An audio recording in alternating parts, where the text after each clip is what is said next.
Ask Mufti Anwarul Haq Osmani.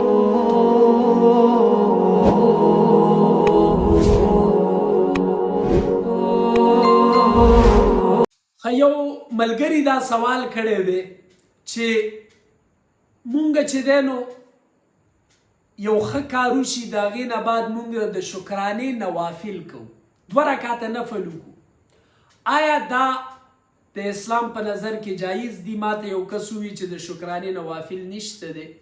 محترمه بلکل شته دی. د شکرانې نوافل یو ډېر بهترین څیز دی، یو داسې څیز دی چې د الله مخې ته ته د دې خبرې شکر ادا کړي چې یا الله دا کوم نعمت چې تا په ما باندې کړی دی دا ستا د طرف نه دی، دا کوم احسان چې تا ما سره کړی دی دا ستا د طرف نه دی، دا کومه خوشحالي چې ماته میلو شوې ده دا ستا د طرف نه ده.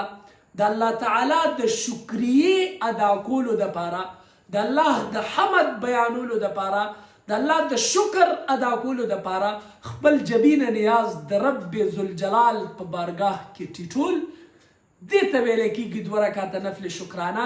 دا یو ډېر بهترین څیز دی. دا نه صرف جایز دی بلکې بل اعلی او افضل دی او ټیک دی.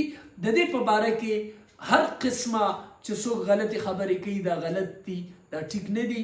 د دې د وجې نه د شکرانې نوافل شته دی او جایز دي او کولی پکار دي.